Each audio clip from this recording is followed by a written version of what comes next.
Xo'p, bugun yechadigan masalamiz. Assalomu alaykum. Litgotda array oilasiga mansub masala, ya'ni nomi richest customer wealth. Xo'p, masala sharti shunday bo'ladiki, bizga m ga n bo'lgan matritsa berilgan ekan va o'sha matritsa bu o'sha xaridorni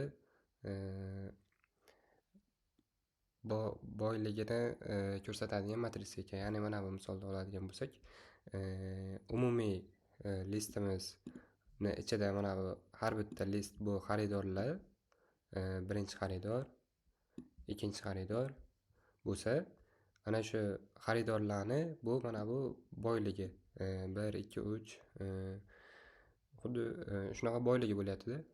Endi bizani maqsadimiz o'sha return the wealth that the richest customer has. O'sha xaridorda mavjud bo'lgan, ya'ni eng boy xaridorni qaytarishimiz kerak. Eng xaridor boy nima edi? Eng boy xaridorni boyligini qaytarishimiz kerak, wealth'ini, umumiy summasini 1 2 3. Agar ana shu ikkalasidan bittasi mana bu boy bo'ladigan deb hisoblasak, 1 2 3 ta yig'in desa, 6 ni qaytarishimiz kerak. Xo'p, agar teng bo'lib qolsa, ikkalasiniki teng bo'lib qolsa, o'sha teng bo'lganini qaytarishimiz kerak.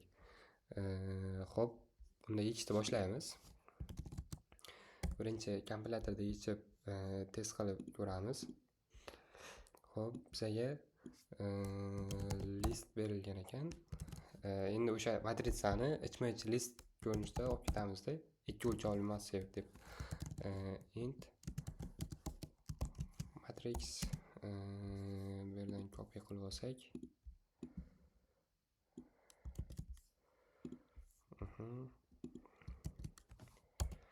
Xo'p, endi bizga nima qilamiz? Bizga nima kerak bo'ladi? Biza birinchi o'sha har bir xaridorni boyliklarini bizga o'zi nima qaytarishimiz kerak? Umumiy yig'indisini qaytarishimiz kerak-da. Mana shu ichidagi listni elementlarini yig'indisini saqlab ketadigan bitta o'zgaruvchi olishimiz kerak bo'ladi. Uning uchun list, u ham intga int qo'shgandan keyin int bo'ladi. Natijasi int ko'rinishida bo'ladi. Result degan bitta bo'sh list ocha olamiz. Mana shunga hamma 1 2 3 larni, mana 3 2 1 larni yig'indisini qo'shib ketaveramiz mana shu ichiga. Masalan 6 bo'ladi, virgul yana 6, yana necha bo'lsa o'shani qo'shib result hammasi yig'iladi. Keyin o'sha result ichidan maksimumini tanlab olamizda, o'shani qaytarishimiz kerak bo'ladi. Xo'p, uning uchun bizga nima kerak bo'ladi? Bitta for bilan matrix ichini aylanib olamiz. For int element in foreigndan foydalanyapman. Matrix deyapman. Xo'p, endi nima yo'q, xatolik beryapti?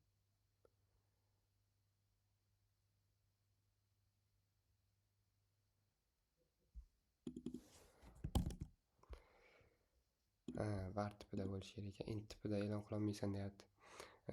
Xo'p, endi nima qilamiz? Endi menga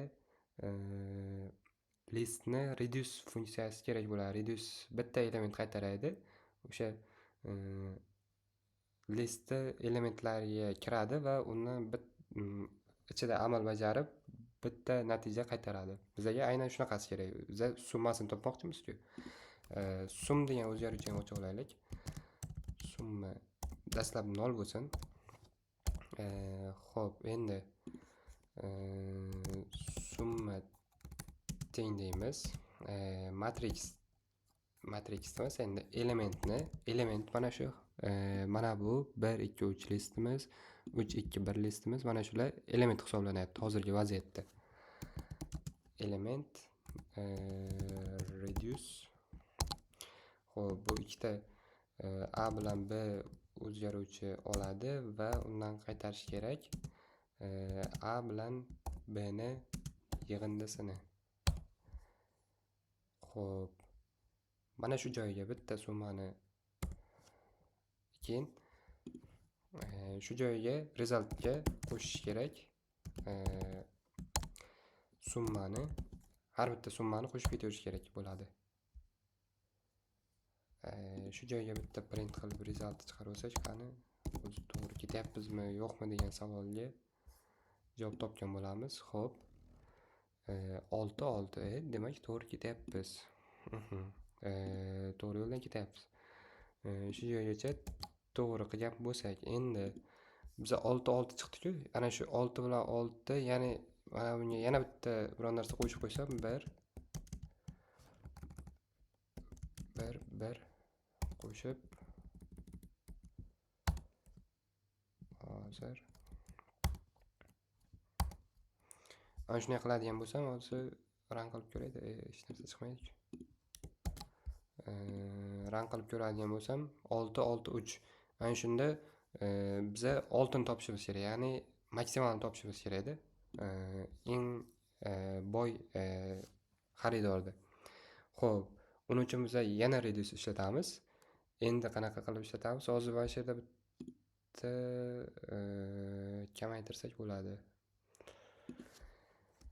Mana buni shunday olib, Ctrl X qilib, Ctrl V,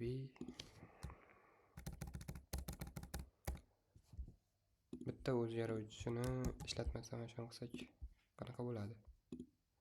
Demak chiqadi. O'zgaruvchi yaratishni oldini olyapmiz-da, ortiqcha o'zgaruvchi. Endi result endi int main result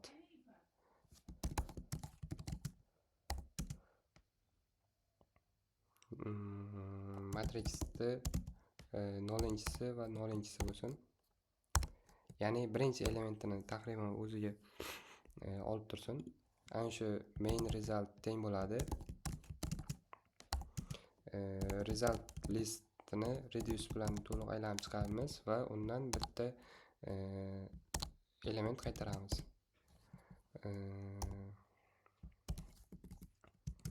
Xo'p, agar a b dan katta yoki teng bo'lsa, a ni qaytarsin, ya'ni kattasini qaytarsin, aks holda b ni qaytarsin.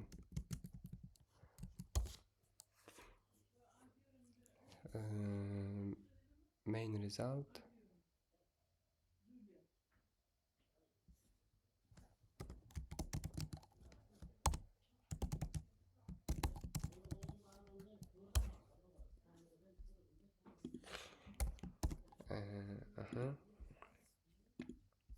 buni o'chirib turaylik. 6 chiqaryapti. Xo'p, menimcha to'g'ri bo'lishi kerak. Boshqa misollarni tekshirib ko'raylik.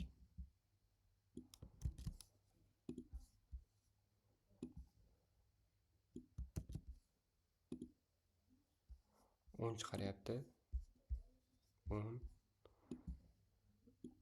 Testlarni tekshirib ko'ryapman-da, menimcha to'g'ri ishladik.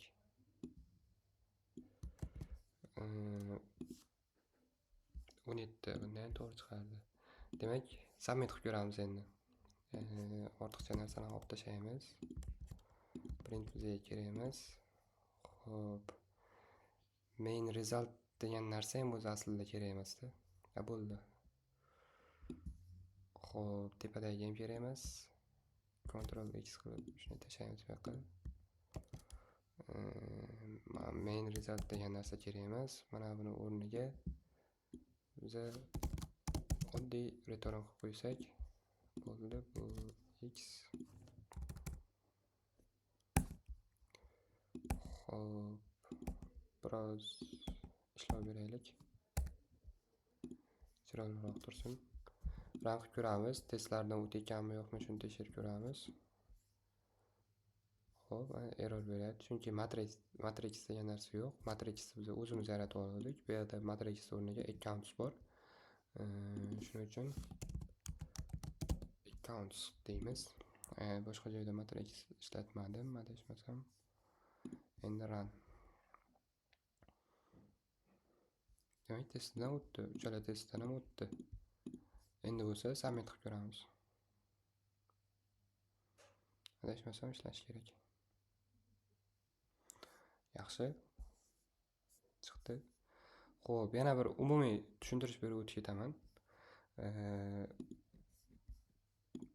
Xo'p, mana bu berilgan matritsammizdagi har bitta elementni yig'indisini bitta result degan listga saqlab oldimda. Ana shu list ichidan keyin maksimalni agar har bir A bilan B degani o'sha result ichidagi elementlar, o'shanga kirib chiqdim.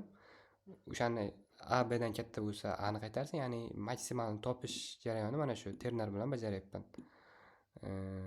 A ni qaytarsin, bo'lmasa B ni qaytarsin, aks holda B ni qaytarsin deb ana shu yerdan maksimalni kelib chiqyapti. Xo'p, hammaga rahmat.